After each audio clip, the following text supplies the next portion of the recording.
colocar em pé para cantar a música Deus, Somente Deus.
Senhor Deus, ó Pai, que o Senhor abençoe esse culto, Senhor, ilumine a cabeça do pastor, Senhor, que o Senhor toque no coração de cada pessoa que está aqui, Senhor, ilumine a semana das pessoas e que seja um culto abençoado, em nome de Jesus, amém.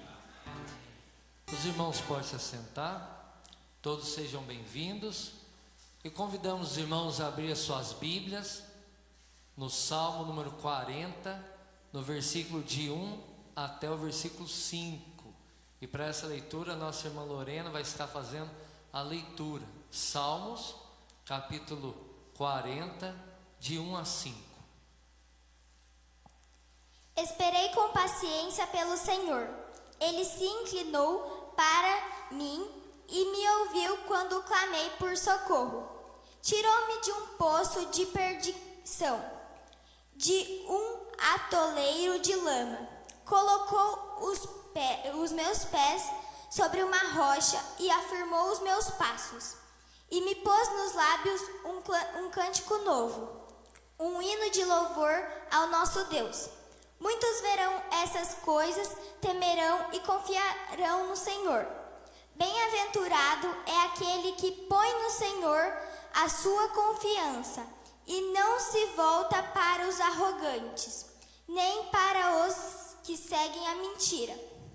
São muitas, Senhor, Deus meu, as maravilhas que tens operado e também os teus desígnios para conosco. Não há ninguém que possa se igualar a ti. Eu quisera anunciá-los e lhes falar, mas não mais do que se pode contar. Amém. Pedir para os irmãos novamente, gentileza, se colocarem em pé, para a gente cantar o hino Glória, Glória, Aleluia. Som.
Os irmãos podem sentar, pastor.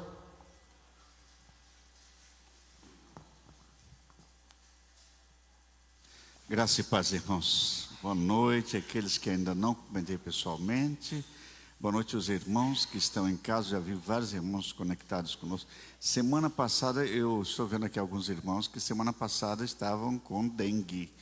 E graças a Deus está dando virose também. Alguns não se confirmaram, mas graças a Deus está tudo bem. Mas tem alguns irmãos essa semana que estão com dengue ainda. Já são outros, né? Mas que Deus abençoe a todos. E alguns que estão enfermos estão conectados conosco. Deus abençoe a todos, né? E vamos lá, vamos para os nossos recadinhos. F5 aí para mim, fazendo um favor.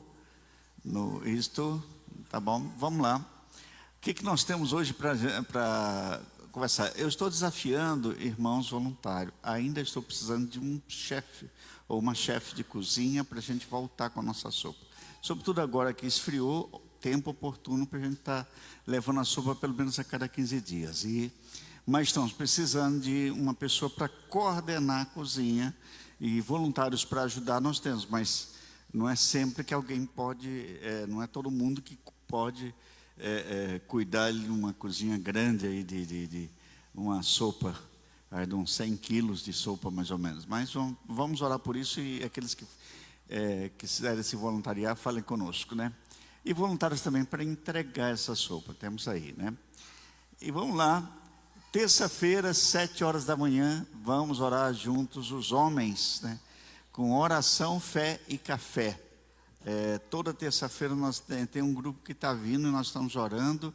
Então alguns homens eles vão levar o filho ou a filha na escola e depois vem para cá para a gente orar. E aí toma um café e vamos trabalhar depois, mas vamos passar um tempo em oração, intercessão, toda terça-feira, 7 horas da manhã, das 7 às 8. E vamos lá, culto na sua casa. Essa quarta-feira nós vamos para a casa do nosso irmão presbítero Arcângelo e Edileia, que é em Águas de Lindóia. Então, quarta-feira, o culto será na casa dos nossos irmãos, tá?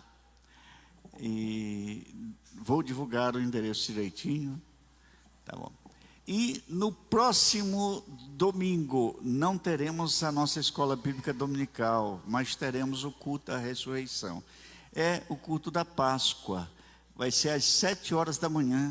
Normalmente os bancos são separados e a gente faz a celebração no meio, tem a ceia do Senhor, e você é convidado, tem as ervas amargas, o mel, são cerimônias que fazemos na ressurreição. E isso no culto das 7 horas. Às 19 horas nós teremos a apresentação do coral Voz e Vida e o grupo de juniores, que é esse grupo que está aqui hoje tocando, né? Que é o grupo que vai estar também apresentando no próximo domingo também uma parte, como parte da celebração da ressurreição. Isso no culto à noite, tá? De manhã, celebração da ressurreição, à noite, com a participação do coral e com o grupo de juniores. E vamos lá. Assembleia Extraordinária, dia 2 de junho, nós vamos eleger 2 presbíteros ou 2 presbíteras.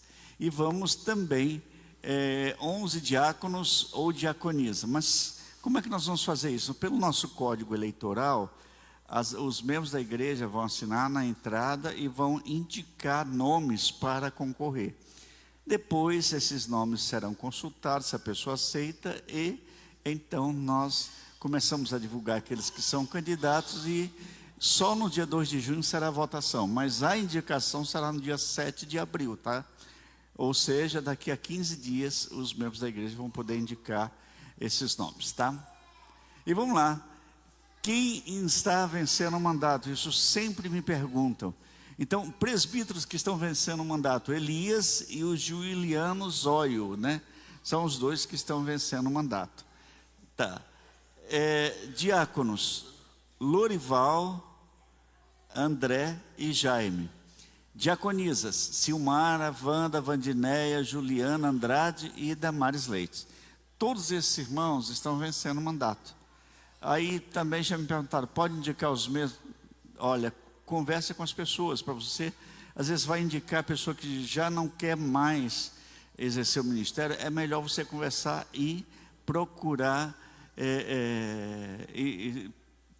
fazer a sua indicação, orar. Todo esse processo é com oração. Então, ore e indique. Quinta-feira, próxima quinta-feira, nós temos reunião do conselho. Por que quinta-feira? Os outros dias já estão tomados, então sobrou a quinta-feira para a gente reunir e tomar algumas decisões nessa quinta-feira às 20 horas. E vamos ver se conseguimos fazer essa reunião na próxima quinta-feira. Tá. Em abril teremos culto nos bairros. Opa, caiu aqui. E eu recebi aqui o aviso quais são os bairros. Dia 4 é uma quinta-feira. Parque das Fontes. Dia 10, Jardim América. Dia 19, Jardim dos Ipês. Dia 26, Parque del Sole. Então são 4 bairros que serão, que os irmãos estarão fazendo culto nesses bairros. Toda a igreja está convidada sempre às quintas-feiras. E vamos lá. E precisamos de voluntários. Ministério, gente, ele é exercido através de voluntariado. Então, o que é um voluntário? É uma pessoa que se dispõe a exercer um determinado ministério na vida da igreja.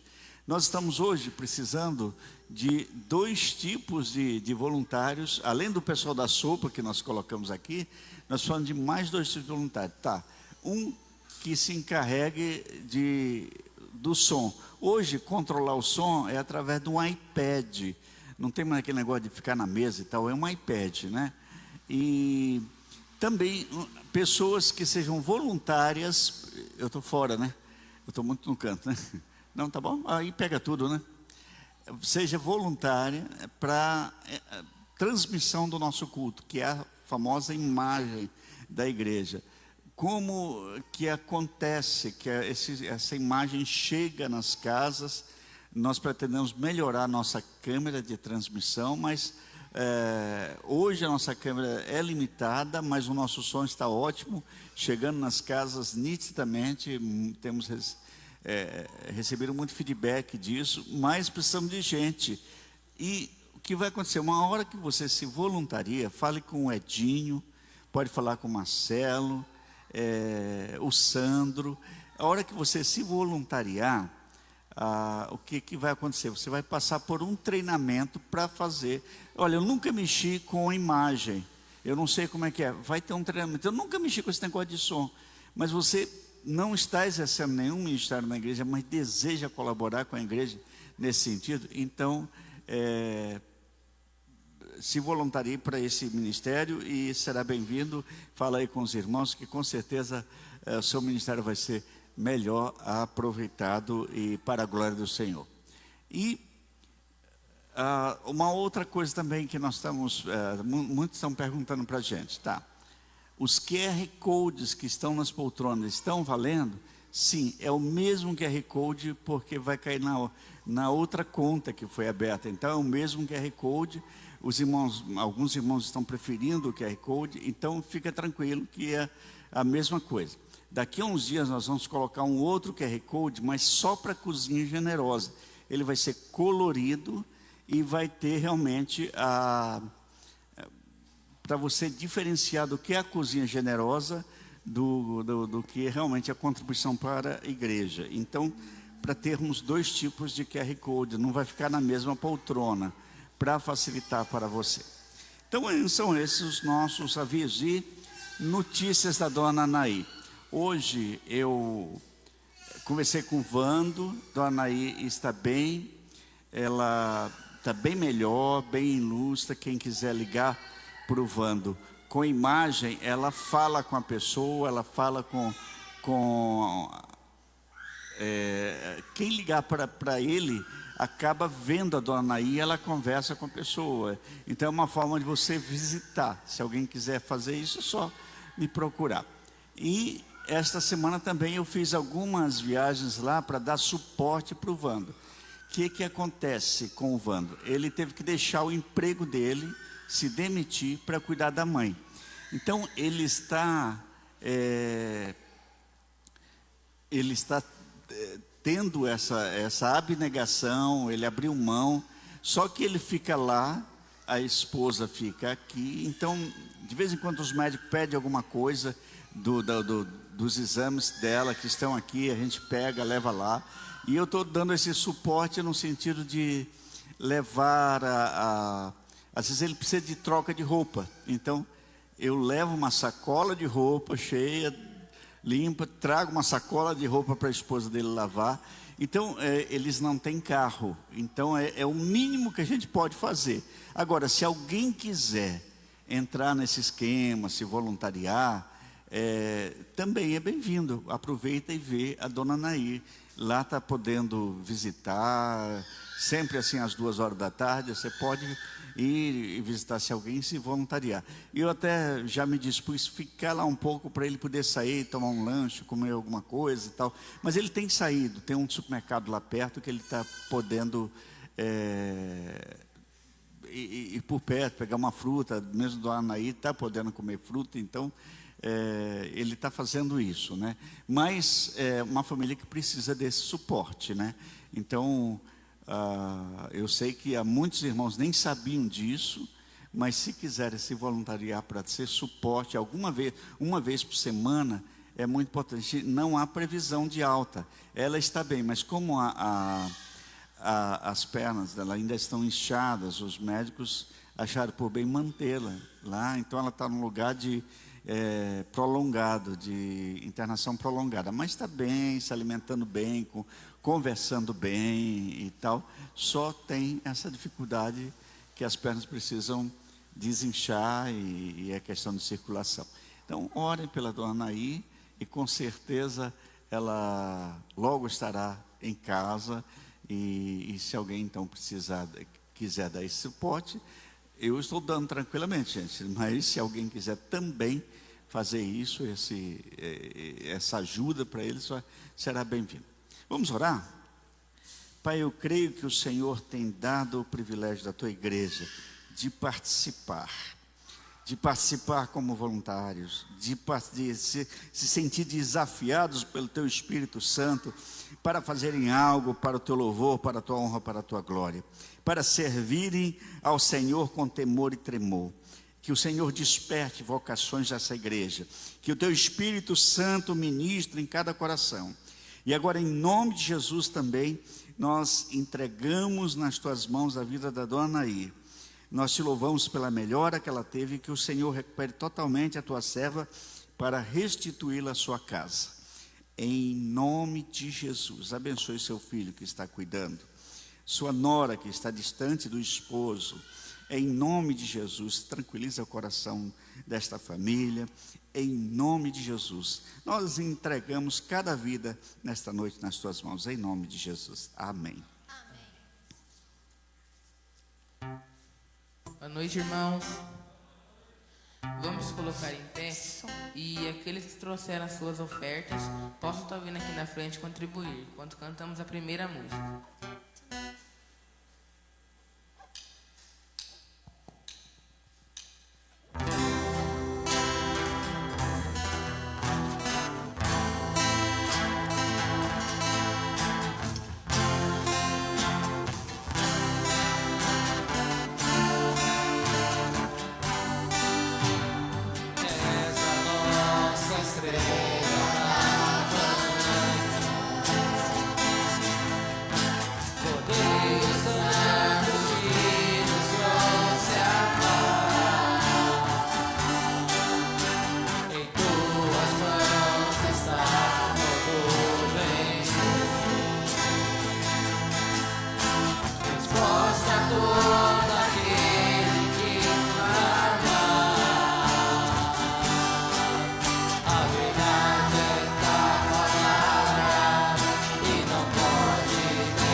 Som.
agradecemos, Senhor, por esse dia, nós te agradecemos por essa oportunidade, nós rendemos graças ao teu nome, ó Pai, porque o Senhor é o mestre dos mestres, ó Pai, é aquele que tem o controle das nossas vidas nas tuas mãos, e nós rendemos graças a ti, ó Pai, com cada louvor, com cada oração que foi levantada, com a leitura da tua palavra, ó Pai.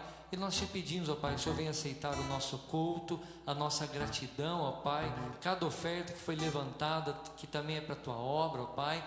Abençoa, Pai, esses trabalhos que serão realizados durante todo esse próximo mês de abril, ó Pai. Que o Senhor possa estar indo na frente, ó Pai, abrindo portas, ó Pai, e para que vidas possam estar sendo alcançadas pelo Senhor.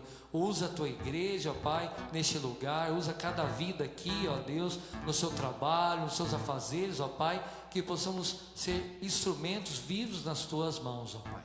Nós te pedimos em especial, oramos pelo pastor, ó Pai, que trará a tua palavra, ó Deus, que o Senhor possa estar tirando, ó Pai, qualquer aquilo que talvez está nas nossas mentes, ó Pai, que tira a nossa atenção, e que possamos estar focados, ó Pai, a ouvir a tua palavra e colocá-la em prática, ó Pai.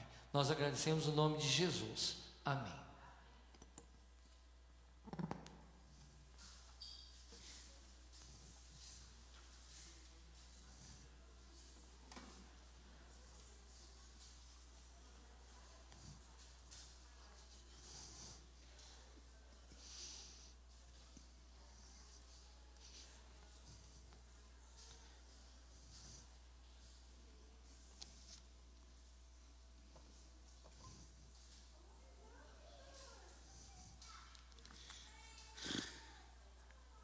Deus tem um recado ao nosso coração. Você crê nisso?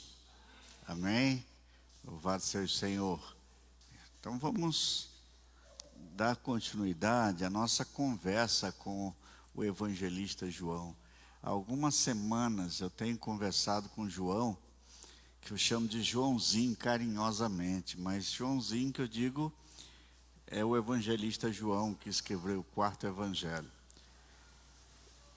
Eu comecei a conversar com o Joãozinho porque Joãozinho tem poucos milagres no Evangelho. Ele cita pouquíssimos milagres, 7 ou 8. E há algumas semanas eu tenho conversado com ele. Qual é a diferença do Evangelho de João para o Evangelho de Mateus, de Marcos e de Lucas? Bom, enquanto Mateus, Marcos e Lucas são muito parecidos, eles falam muito de milagre, eles são chamados de evangelhos sinóticos. Mateus escreve principalmente para os judeus, então ele quer provar que Jesus veio, descendente de Davi, e ele quer ensinar isso para os judeus. Tá? Ele cita muito o Antigo Testamento, é claro que Jesus também citava, mas ele se preocupa em relatar esse aspecto da história de Jesus. Enquanto Marcos, o seu público são povos que eles são chamados de gentios, aqueles que não eram judeus. Então Marcos não está preocupado com isso, em provar que Jesus veio de Davi. Ele quer provar que Jesus está ao alcance de todos os povos. Então ele vai olhar principalmente para os romanos, então ele vai descrever um Jesus que vai em qualquer cultura e está sempre em movimento, né? Por causa das estradas romanas, né? Então que Lucas já é um historiador, o melhor historiador do livro do Novo Testamento. Então ele vai escrever do ponto de vista histórico. Então ele vai falar que Jesus é o Filho do Homem, que é um título que se aplica a Jesus, e ele fala 26 vezes isso para provar que Jesus é o Filho do Homem, né? Já João, ele tem uma facilidade com o grego clássico. Ele vai descrever Jesus como Deus. E o objetivo de João é que as pessoas se convertam e se entreguem a Jesus. Então, João capítulo 20, 29, 31, ele diz: Jesus realizou na presença de seus discípulos muitos outros sinais miraculosos, que não estão registrados neste livro, mas estes foram escritos para que creia que Jesus é o Cristo, Filho de Deus, e crendo tenham vida em seu nome. Então vocês se rendam a Jesus. É isso que ele quer dizer para essas pessoas que vão ler o Evangelho, que vão receber o Evangelho, né? Então, algumas semanas já tenho conversado com os irmãos sobre estes milagres e aquilo que eu chamo nessa série Conversando com João sobre Milagres. E Eu já falei sobre os privilégios de convidar Jesus no capítulo 2, quando ele chega nas bodas de Caná. O desafio da fé, quando Jesus, então, no João capítulo 4, ele alcança o filho de um oficial romano, então o evangelho chega para ele. E também falamos sobre esperando o milagre, quando aquele homem, 38 anos, estava no tanque de Betesda, esperando que a água se movesse, ele fosse restaurado. Falamos sobre o milagre para todos, quando ele multiplica os pães e os peixes em João capítulo 6. Falamos sobre os fantasmas nas noites sombrias, quando Jesus anda sobre as águas e os discípulos acham que era um fantasma, né? Eles estavam numa tempestade, mas Jesus acalma a tempestade, né? E semana passada nós falamos uma luz que brilha na alma, a história de um cego de nascença que foi curado, e Jesus fez lodo com a sua saliva e terra, e ele cura aquele homem e manda ele se lavar no tanque de Siloé, que era uma forma de simbolizar a purificação. E isso causa um problema. Hoje eu quero aproveitar para conversar sobre a demora de Deus, baseada em João capítulo 11, versículo 1 em diante. João 11, de 1 em diante, ele narra a história, e essa história é a demora de Deus, João 11, de 1 a 6. E é a narrativa da ressurreição de Lázaro, de Betânia. Bom, estava enfermo Lázaro, de Betânia, da aldeia de Maria e de sua irmã Marta. Esta Maria, cujo irmão Lázaro estava enfermo, era a mesma que ungiu com bálsamo o Senhor e lhe enxugou os pés com seus cabelos. Mandaram, pois, as irmãs de Lázaro dizer a Jesus: Senhor, está enfermo aquele a quem amas. E ao receber a notícia, disse Jesus: esta enfermidade não é para a morte, e sim para a glória de Deus, a fim de que o Filho de Deus seja por ela glorificado. Ora, amava Jesus a Marta e a sua irmã e a Lázaro. Quando, pois, soube que Lázaro estava doente, ainda se demorou 2 dias no lugar onde estava. Depois disse aos seus discípulos: vamos outra vez para a Judéia. Disseram-lhe os discípulos: Mestre, ainda agora os judeus procuravam apedrejar-te, e voltas para lá? Respondeu Jesus: não são 12 as horas do dia? Se alguém andar de dia, não tropeça, porque vê a luz deste mundo. Mas se andar à noite, tropeça, porque nele não há luz. E isto dizia, e depois lhes acrescentou: nosso amigo Lázaro adormeceu, mas vou para despertá-lo. Disseram-lhe, pois, os discípulos: Senhor, se dorme, estará salvo. Jesus, porém, falara com respeito à morte de Lázaro, mas eles supunham que tivesse falado do repouso do sono. Então Jesus lhe disse claramente: Lázaro morreu, e por vossa causa me alegro de lá não estivesse, para que possais crer, mas vamos ter com ele. Deus nos abençoe, que o Espírito Santo nos edifique, mantenha a sua Bíblia aberta. Deus tem um recado. Eu vou pedir para você ligar as luzes, acho que para algumas pessoas vai ser melhor, já que agora nós não vamos ter a música, só ligar e iluminar. Eu não sei se os irmãos perceberam, mas foram trocadas as lâmpadas daqui de cima. Foi o Edinho que trocou, mas isso é uma orientação do nosso técnico de som e de imagem, que é o Douglas, né, nosso irmão Douglas, e ele, para esfriar essa questão da luminosidade, estava muito claro, então isso aqui vai quebrar a claridade, né? É essa estratégia de se ter essas lâmpadas diferentes aí que foram colocadas essa semana. Vamos começar sobre a demora de Deus. Philip Yancey, escritor e jornalista americano, ele foi criado numa igreja fundamentalista, ouvindo um Deus tirano, escreveu o precioso livro Decepcionados com Deus. Aí você diz assim: que precioso livro é esse? E ele começa o seu livro, Decepcionado com Deus, fazendo, no Brasil foi publicado pela editora Mundo Cristão. Eu aconselho você, se tiver acesso a esse livro, leia esse livro. Até e-book, hoje a Amazon está vendendo e-book do livro. Bom, na hora da tragédia, nós temos algumas questões que ninguém gosta de fazer em público. E ele diz o seguinte, no seu livro Decepcionado com Deus: será que Deus sumiu? Deixou-me sozinho na minha angústia? Deus não fala mais comigo, calou-se há muito tempo. Deus pode até existir, mas certamente não se importa comigo. Desconfio que as minhas orações são monólogos patéticos e Deus não está interessado em ouvir nada. Se Deus existisse, por que Ele não dá nenhum sinal de vida?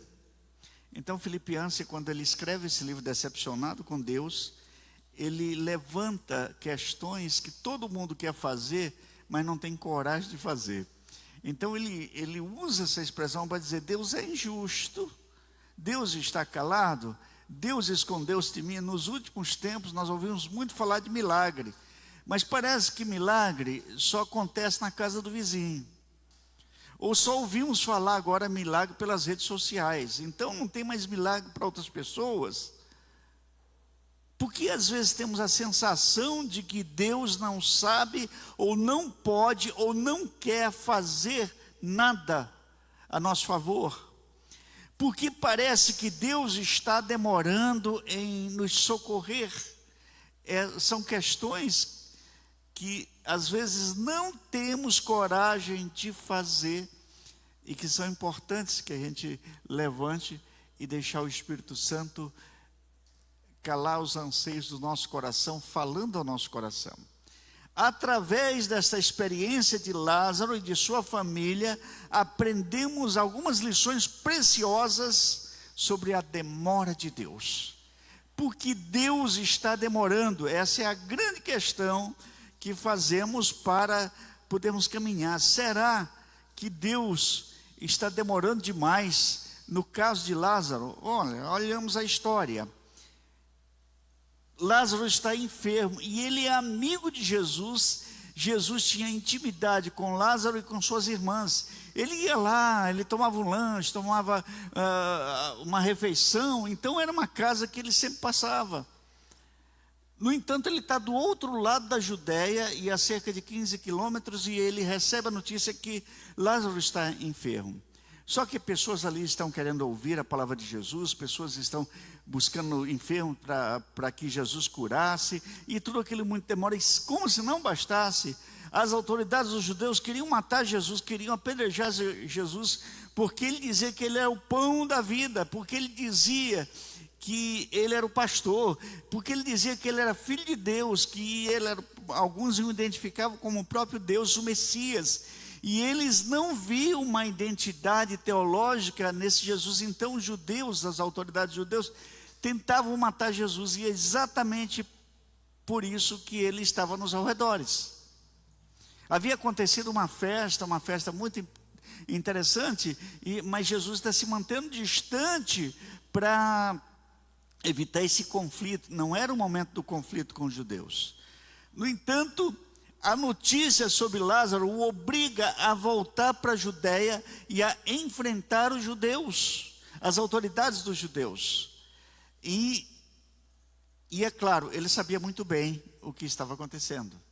Então ele espera 2 dias, e aí ele vai voltar, e como é distante, não é simplesmente como chegar daqui na minha casa, cerca de 2,5 km, 3, sei lá, mas é muito mais que isso. No momento que as estradas não eram boas, então toda aquela multidão acompanhando Jesus, aquilo era um movimento muito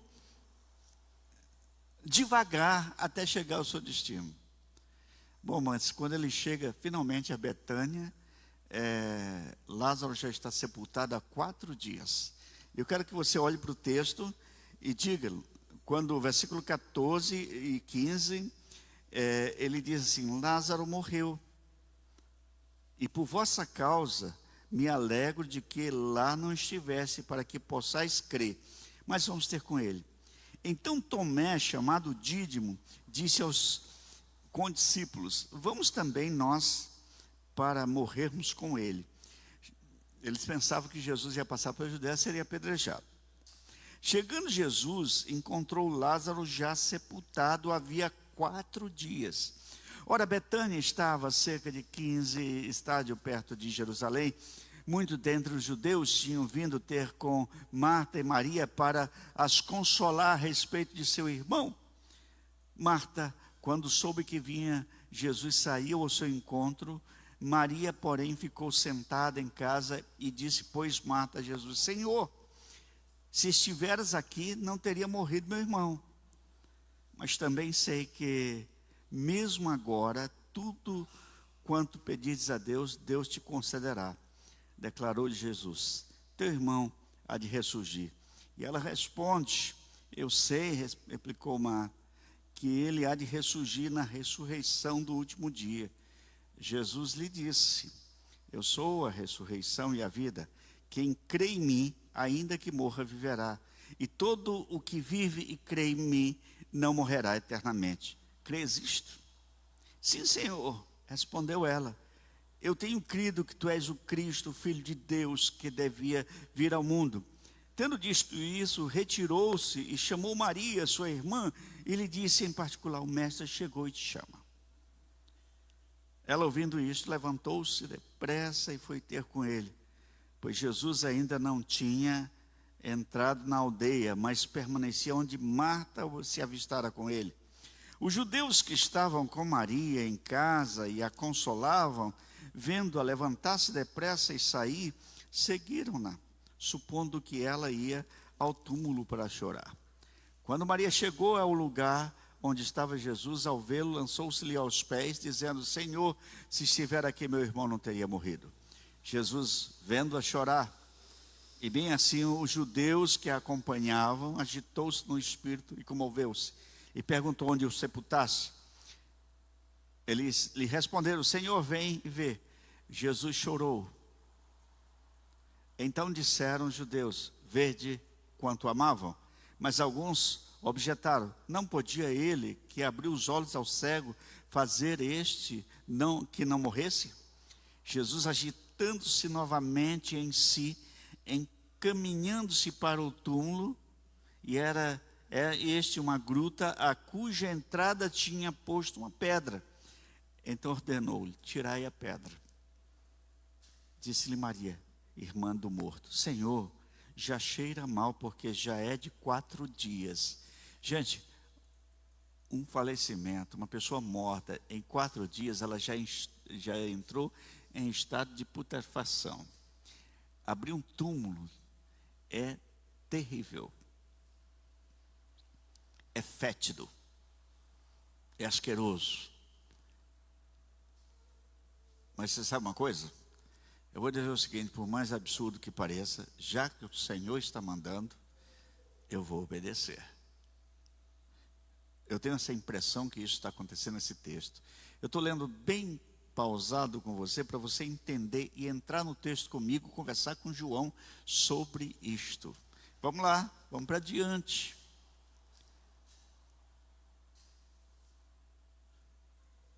Tirai a pedra. Disse-lhe Marta, irmã do morto: Senhor, já cheira mal, porque já é de 4 dias. Respondeu-lhe Jesus: não te disse eu, se creres, verás a glória de Deus? Tiraram a pedra. E Jesus, levantando os olhos para o céu, disse: Pai, graças te dou, porque me ouviste. Aliás, eu sabia que sempre me ouves, mas assim falei por causa da multidão presente, para que creio que tu me enviaste. E tendo dito isto, clamou em alta voz: Lázaro, vem para fora. Saiu aquele que estivera morto, tendo os pés e as mãos ligados com ataduras e o rosto envolto num lenço. Então lhe ordenou Jesus: desatai-o e deixai-o ir. Muitos, pois, dentre os judeus que tinham visto vindo visitar Maria, vendo o que fizera Jesus, creram nele.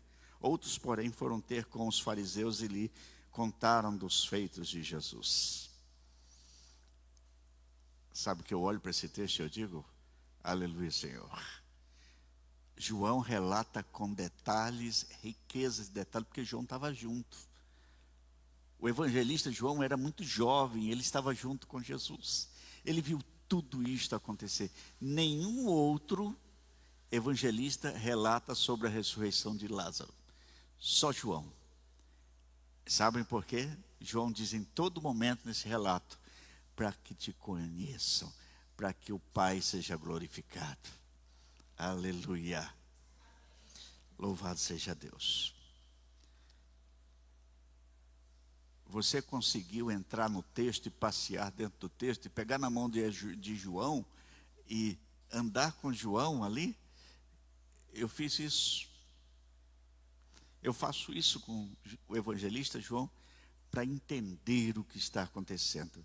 E aí eu quero chegar a algumas considerações sobre esse momento. O que eu posso aprender a respeito da ressurreição de Lázaro e a respeito exclusivamente da demora de Deus em atender essas mulheres aflitas sobre a enfermidade de Lázaro. O que eu posso atender? Jesus demorou de fato? Pensa sobre isso. Agora, em primeiro lugar, eu aprendo que a nossa vida é projeto de Deus e visa a sua glória e o nosso bem. Olha, ao receber a notícia, disse Jesus, esta enfermidade não é para a morte, e sim para a glória de Deus. Eu quero falar para você uma coisa. Você tem essa noção que sua vida é para a glória de Deus? Amém?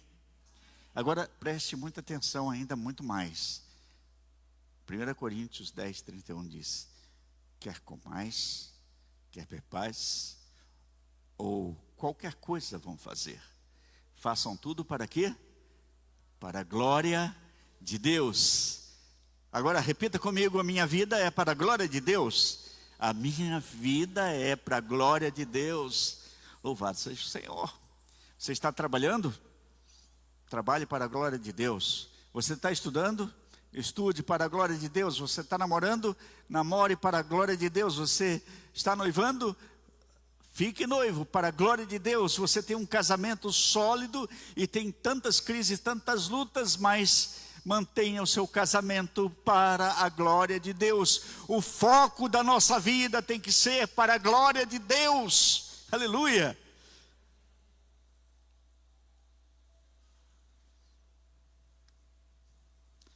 Sabe o que Jesus disse para esses discípulos quando ele diz que essa morte, essa enfermidade não é para a morte, mas é para a glória do Senhor? Sabe o que ele está dizendo aqui? Fica tranquilo. No final, eu já tenho a percepção que tudo vai dar certo.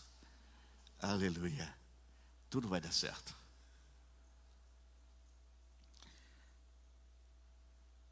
Eu gosto muito do profeta Isaías. E há um texto em Isaías que me chama muita atenção, quando as pessoas estavam aflitas porque estavam no exílio da Babilônia, elas tinham pecado, se distanciado de Deus, e o profeta de Isaías se levanta, primeiro como profeta falando do juízo, mas em dado momento o povo estava atolado, perdido no exílio da Babilônia, havia acontecido muita coisa errada, o exército da Babilônia era cruel, mas aí Deus dá uma palavra de esperança para esse povo. E lá em Isaías 43, de 1 a 3, diz o seguinte: não temas, olha, eles são prisioneiros, eu te remi, chamei-te pelo teu nome, tu és meu. Quando passares pelas águas, eu serei contigo. Quando pelos rios, eles não te submergirão.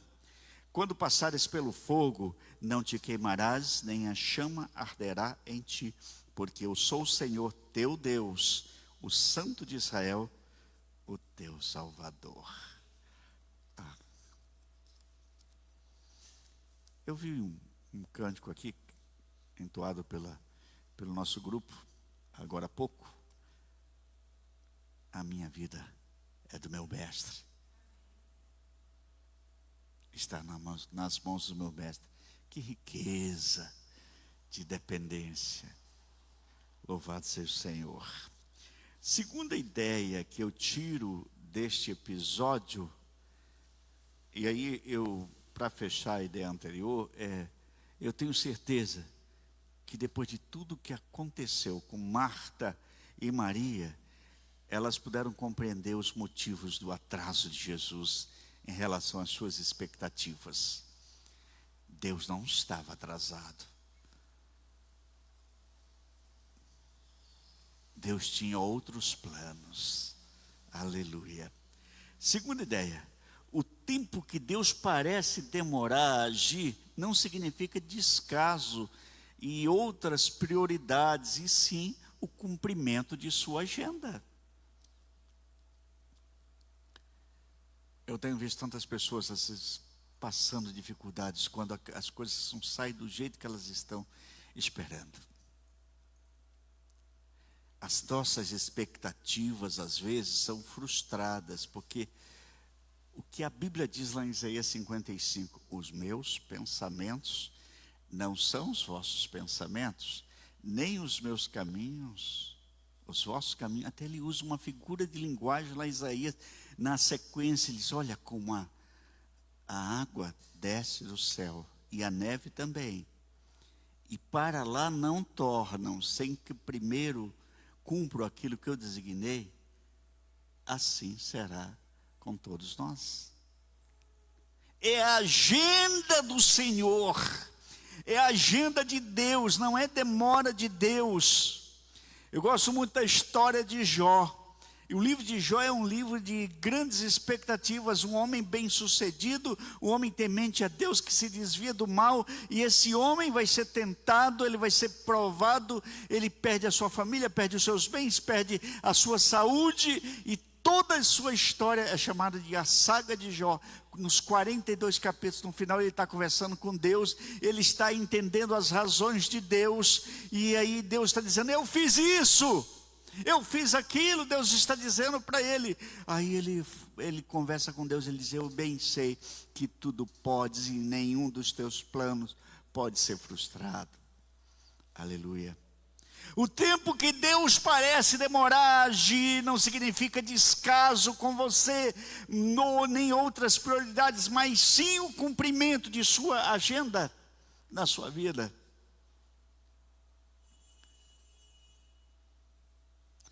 Provérbios 23, 18 também é um outro texto que sempre eu estou relendo, eu estou aplicando. Quando as nossas expectativas parecem frustradas, quando Deus parece demorar, quando Jesus espera 3 ou 4 dias para chegar no lugar, quando todas as esperanças se escaparam pelas nossas mãos, e aí eu olho para Provérbios 23, 18 e diz, porque deveras haverá bom futuro, não será frustrada a tua esperança. Aleluia.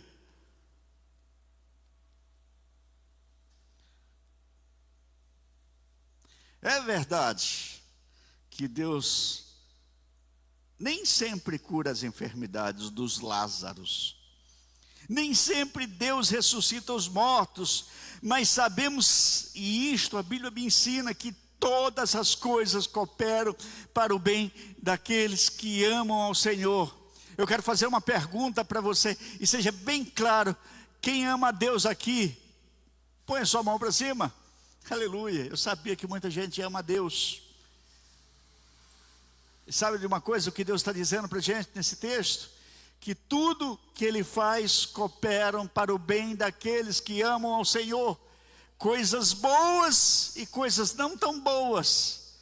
Porque você não pensa como Deus pensa, você não olha para a história como Deus pensa.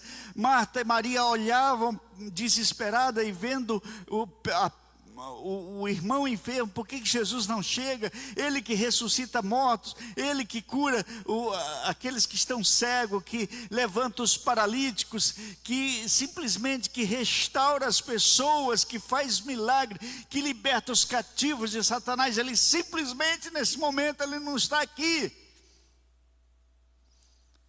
E elas já tinham visto muitos milagres acontecer. Mas Deus não estava lá através de Jesus.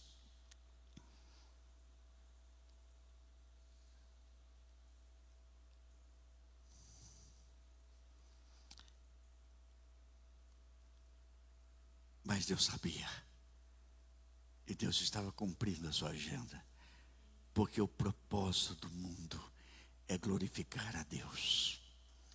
Todos nós nascemos para a glória de Deus. Terceira ideia do texto que eu me empolgo: compreendemos a presença de Jesus. Ele já chegou no tempo certo. Eu olho para um texto bem conhecido de Gálatas capítulo 4, nós costumamos até pregar no Natal, mas diz assim: vindo a plenitude do tempo, Deus enviou seu Filho. Quando a humanidade não tinha mais solução, não tinha mais jeito, Deus enviou seu Filho. Quando tudo parecia perdido, as pessoas tinham até esquecido a palavra profética. 700 anos depois do profeta Isaías, nasce Jesus, é Deus encarnado, é Deus conosco. Não é atraso de Deus, é a plenitude do tempo. E eu quero olhar para você e dizer, sabe uma coisa? Você que está caminhando nas aflições, eu quero dizer para você que está em casa também, talvez esteja exatamente vivendo um momento de aflição. Deus não está atrasado, não. Ele está cumprindo a agenda dele no momento certo. E eu vou dizer muito mais: Deus não é sádico, não quer fazer você sofrer por sofrer, mas nós vivemos e sofremos porque a nossa carne é perecível e é fraca. Eu brincava com o irmão que essa semana completou 60 anos de idade. E a gente estava conversando, disse: daí, os defeitos de fábrica estão aparecendo. Ele disse: faz tempo que está aparecendo os defeitos de fábrica. Eu disse: é prazo de validade, rapaz, não tem jeito. Eu também tenho os meus defeitos de fábrica, os prazos de validade. Precisa às vezes recondicionar alguns lugares e tal, e por aí vai. E ele disse: é fenomenal, parece que todo dia eu sinto uma dor diferente. Eu falei: eu não estou nesse nível. Mas a idade é para a pessoa mudar o nome, né? Então se torna Dorvalino, né? Se ele chama José, a partir dos 60 ele se chama Dorvalino. Onde que dói? Dói aqui, dói aqui, dói aqui, dói a coluna, dói as pernas, dói a garganta, dói nada. Deus não está atrasado, Deus está atento. E eu vou dizer para você que nós vivemos o tempo cronológico, que é o tempo de um dia, uma hora, um minuto, uma semana, um ano, um mês e por aí vai. Esse é o tempo cronos no grego. Mas Deus vive o tempo kairológico, é o tempo de Deus, o tempo que não há limites. Sabe o que diz o Salmo 90? 1000 anos aos olhos do Senhor são como o dia de ontem que se foi. Porque Ele olha para você e diz assim: mano, você é um bebê. Você é perecível, você vai envelhecendo. Mas Deus não. Aleluia. Ele é o mesmo ontem e será eternamente.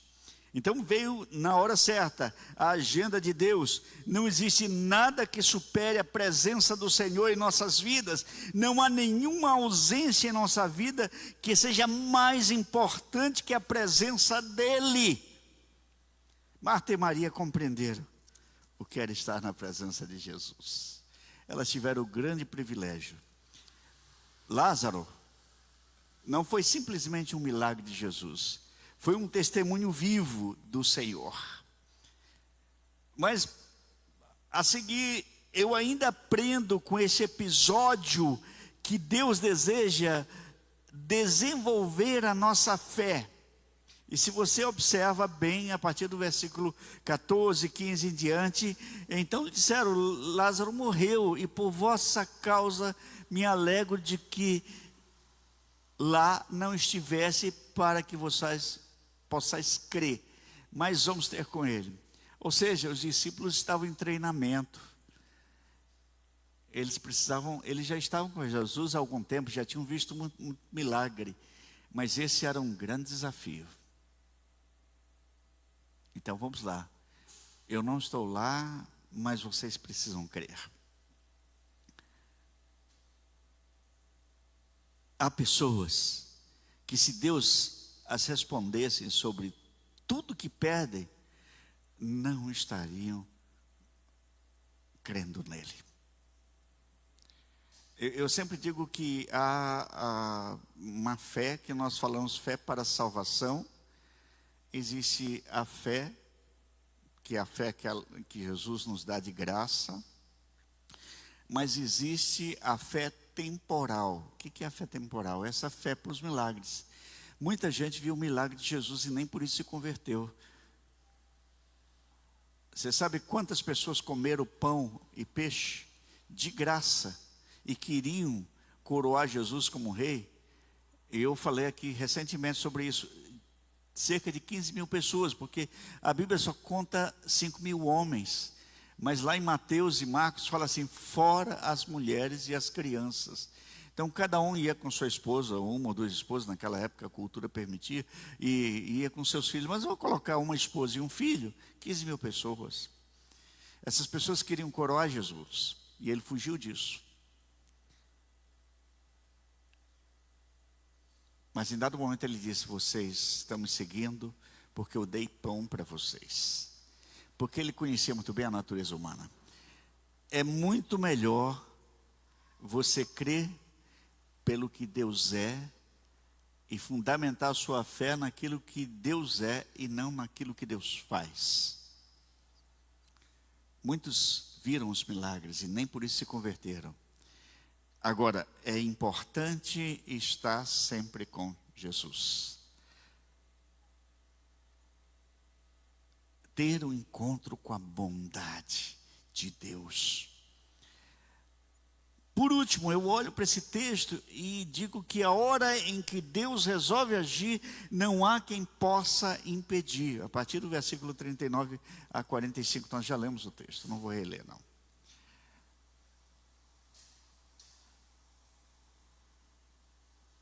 Nada, ninguém pode impedir. Há um texto que diz lá em Isaías: agindo eu, quem impedirá? Se Deus está agindo, quem vai impedir? Quando Deus age, não quer saber o tempo do homem, se já passou, se a possibilidade já se esgotou. Quando Deus age, não importa se são 4 dias, 2 dias, 48 horas ou 1 hora. O que importa é se Deus age, as coisas vão mudar. Quando Deus age, não quer saber se cheira mal, se já apodreceu, se já está em estado de putrefação. Deus ordena e pronto, e tudo volta. E agora eu convido você a ir uns extremos de Deus.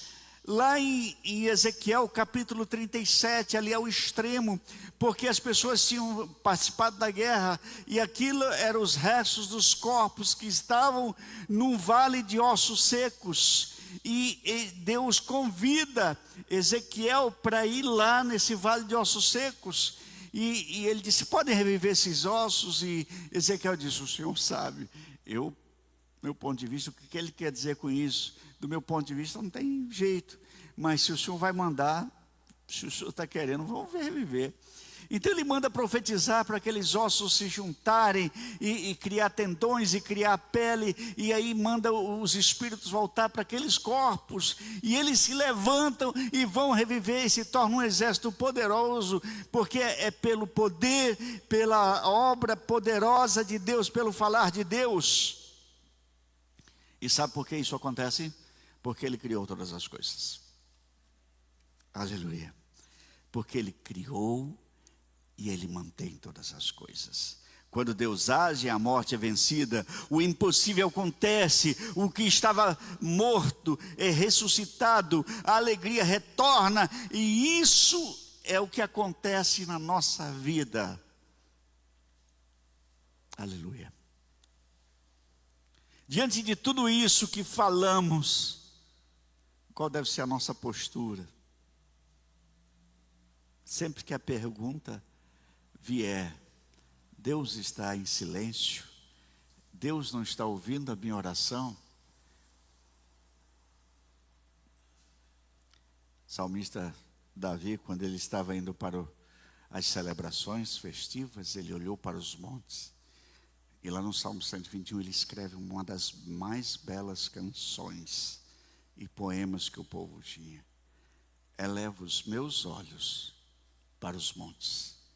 De onde vem o meu socorro? Faz uma pausa e ele responde: o meu socorro vem de quem? Do Senhor.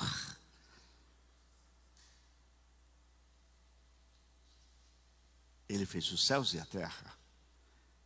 Ele não permitirá que os teus pés vacilem, não dormitará aquele que te guarda. Sabe o que é dormitar? É dar aquele cochilo durante o culto. Sabe aquela coisa de 5 minutos de bobeira? Que a gente dá umas... Alguém usa a expressão pescou durante o culto, né? Ou então no ônibus, né? Alguns anos atrás eu viajava de ônibus. Uma pequena viagem, alguém dormiu. O ônibus fez uma curva, quando olhou o sujeito que dormiu, foi parar no meio do corredor. Aquilo parecia engraçado se não fosse de trás. Ele se machucou, mas muita gente riu daquela situação. Ele levantou todo desconfiado, machucado, mas levantou todo desconfiado, né? E eu fui cuidar de uma igreja que tinha um irmãozinho que... Tinha 2 irmãozinhos que eles tinham aquela doença do sono, né? Eles dormiam em qualquer lugar. Então, naquela igreja eles tinham o hábito de ficar em pé para orar. Não ajoelhar para orar, ficava em pé. Eu estava ali pregando, né? E aí, quando todo mundo sentava de volta, os 2 irmãozinhos ficavam ali em pé. Desse jeito. Eu ficava preocupado, mas sempre tinha alguém que ia ficar do lado lá e acordava eles, já é para sentar. Eles tinham aquele problema do sono, né? Doença do sono que chama, né? Quando Deus age, não há nada que possa impedir. Deus demorou 40 anos para levar o povo do Egito para a terra prometida. Deus demorou 15 anos para restabelecer José como filho de Jacó. E para dizer que os sonhos dele, que ele tinha quando adolescente, eram reais. Deus demorou 70 anos para tirar o povo do cativeiro da Babilônia. Deus não está atrasado, Ele somente age dentro da sua agenda para conosco. E nós só temos que dizer uma coisa: louvado seja o teu nome. Aleluia. Deus é bom, né? Glória a Deus. Deus abençoe a cada um dos irmãos. Você que está em casa, Deus abençoe. E vamos ter mais uma música para agora, para esse momento, ou não? Tem?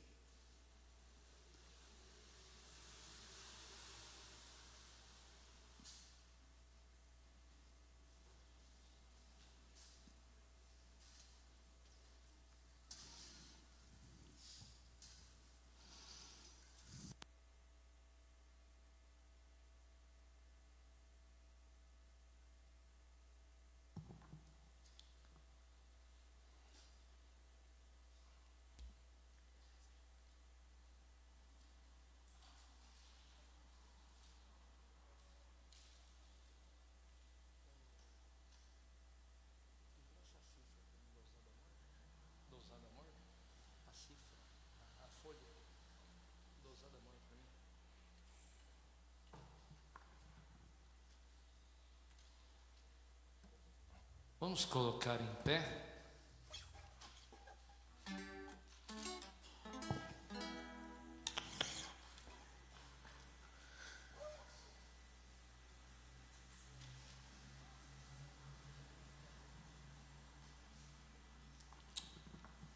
Som. Ei. Som.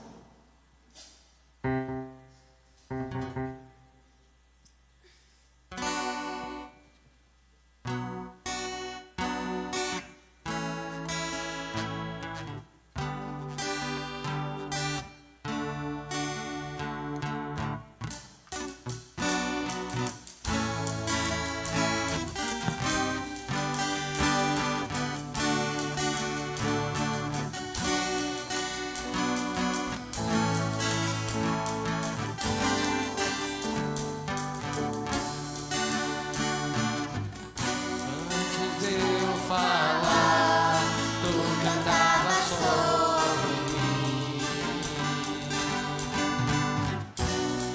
Tu tens sido tão bom pra mim. Teu respirar, sopraste tua vida em mim. Tu tens sido tão bom pra mim. Oh, impressionante, infinito, ousado amor de Deus. Oh, que deixa as 99 só pra te encontrar. Não posso comprá-lo, nem merecê-lo. Mesmo assim se entregou. Oh, impressionante, infinito, ousado amor de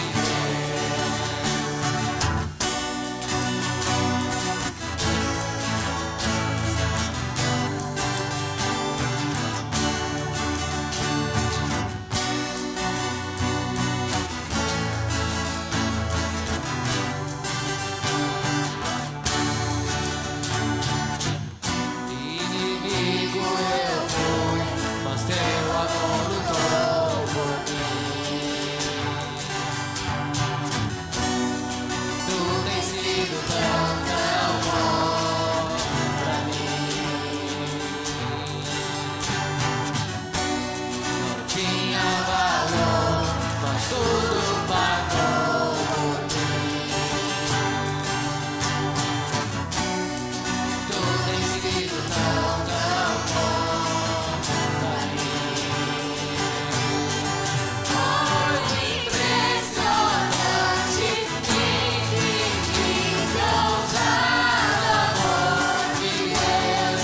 Oh, me deixa as 99 só pra te encontrar. Não posso comprá-lo, nem merecê-lo. Mesmo assim se entregou. Oh, impressionante, infinito, ousado amor de Deus.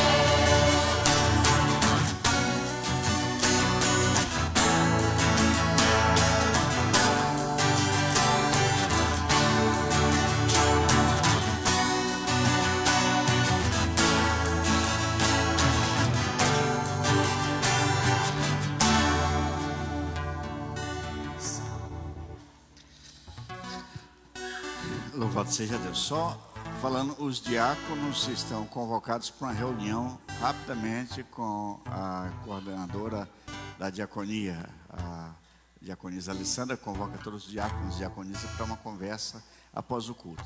Nós vamos precisar de muito voluntário no próximo domingo, aliás, no sábado, para descer coisas e ajudar, né, os diáconos no domingo. O culto é 7 da manhã, mas vai ter um café depois. Gente, sobe e desce de escada aqui, é muito louco isso, né? Então você pode ser um voluntário, uma voluntária, e com certeza será bem-vindo, tá? Vamos orar? Como chama aquele seu amigo? Robson. O Edinho pediu oração por Robson, amigo dele, 50 e poucos anos, dengue hemorrágica. E esse está sendo uma das lutas dos últimos dias, né? Vamos orar pelo Robson. A sobrinha da Selene, ela já melhorou. Já melhorou. Como é que ela chama? Já melhorou, né? Graças a Deus. Ela continua na Unicamp? Está em Amparo, né? Então vamos orar por ela, vamos orar. Pai, eu quero te agradecer por essa noite, por tua palavra, os desafios de crermos na tua agenda. O Senhor nunca demora, o Senhor faz no seu tempo, não na minha expectativa, não no meu tempo, mas no seu tempo. Em nome de Jesus, confirma a tua palavra ao nosso coração. Agora eu quero orar por aquelas pessoas que estão nessa expectativa de cura, especialmente o Robson, essa dengue tão problemática que é a dengue hemorrágica. Mas nós pedimos a tua bênção sobre ele, eu não conheço, o Senhor conhece. A Mirela, Senhor, eu te louvo pela melhora. Eu peço a recuperação total desta jovem, que possa ser restituída à sua família logo, em nome de Jesus. Eu oro nesse momento, Senhor Deus, por dezenas de pessoas do nosso convívio que estão com um problema de dengue. Em nome de Jesus, misericórdia. Especialmente eu oro também pelo seu Oswaldo. Recupera o teu servo totalmente, em nome de Jesus, Pai. Em nome de Jesus também eu coloco a vida do Chibuta nas tuas mãos. Eu coloco a vida da Edna nas tuas mãos. Eu coloco o tratamento da Andressa, que está recomeçando. Que o Senhor tranquilize e derrame a tua graça, a tua bondade sobre ela e sua família. Eu oro pela dona Helena, Senhor, em nome de Jesus. Eu oro também, Senhor Deus, por aquele ferimento da tua serva Valdete, que o Senhor abrevie a cura total para que ela possa fazer a sua cirurgia. Em nome de Jesus, ó Pai. Eu sei que o Senhor pode fazer muito mais do que possamos pedir ou pensar. Agora confirma a tua bênção sobre o teu povo, despede o teu povo em paz. Em nome de Jesus, sabe? Que a graça do nosso Senhor e Salvador Jesus, e que o amor de Deus, o nosso Pai, e que o poder, a ternura, a comunhão do Espírito permaneça com todos os irmãos e irmãs e todo o povo de Deus espalhado pela face da terra, hoje até que Jesus Cristo venha. Amém. A Ele a glória. Oh, impressionante.